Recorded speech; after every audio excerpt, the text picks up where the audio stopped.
কত করে? কি নেবেন ঘোরা না গান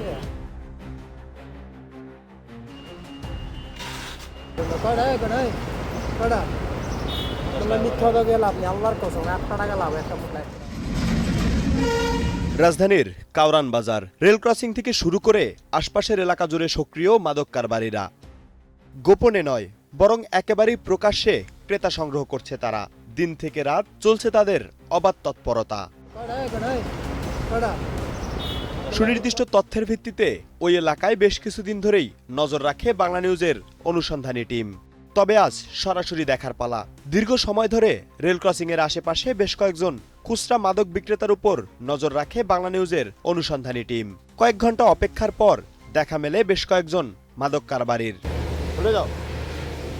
একজনকে লক্ষ্য করে সামনের দিকে আগাই আমরা। কিছুটা কাছে যেতেই পকেট থেকে বের করেন মাদকের প্যাকেট। এরপর শুরু হয় দরদাম। প্রতি পিস ইয়াবার মূল্য 250 থেকে 300 টাকা। প্রতি প্যাকেট গাঁজার মূল্য বিক্রি হয় 100 থেকে 150 টাকায়। ভাই 8 টাকা লাভ একটা পোটলা, দিগন্ধে 100 টাকা 4 আনা কম। নন ইনভার্টার এসির দামে ঘরে আনুন বিদ্যুৎ সাশ্রয়ী ইনভার্টার এসি। এখন 1.5 ton my one inverter AC মাত্র 48,900 টাকা পাওয়া যাচ্ছে মিনিস্টার শোরুমে। তবে শুধুমাত্র মাদক সেবনই নয়, ব্যবসা করার জন্য দেয়া হয় বিশেষ প্রস্তাব। তবে এক পর্যায়ে বাংলা নিউজের উপস্থিতি টের পেয়ে কেটে পড়ার চেষ্টা করেন তিনি। এই পুরো দৃশ্যটি ক্যামেরাবন্দি করে বাংলা নিউজের অনুসন্ধানী টিম। আবারও আমাদের অপেক্ষার পালা। এবার দেখা পাই একজন নারী মাদক বিক্রেতার। তবে এবার তারা সতর্ক। আমাদের উপস্থিতি টের পেয়ে সটকে পড়েন তিনি।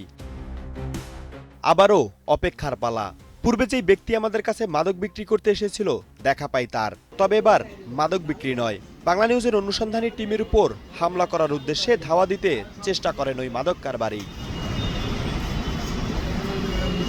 তবে বিষয়টি নিয়ে কথা বলতে তেজগাঁ থানায় গিয়েও ভারপ্রাপ্ত কর্মকর্তাকে পাওয়া যায়নি।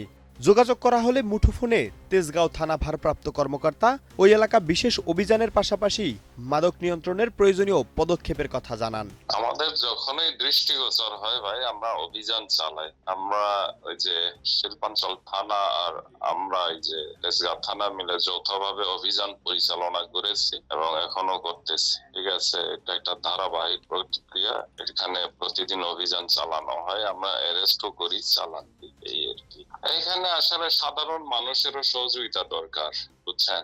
শুধু পুলিশের একার পক্ষে এটা নিয়ন্ত্রণ করা কষ্টকর। মানুষের সচেতনতা দরকার, মানুষের সহযোগিতা দরকার। আমরা যখনই খবর পাই আমরা যাই, অভিযান পরিচালনা করি, পরে আবার পরবর্তীতে শুরু হয়। এটা অস্বীকার করার কোনো সুযোগ নাই। তোফায়েল আহমেদ, বাংলা নিউজ।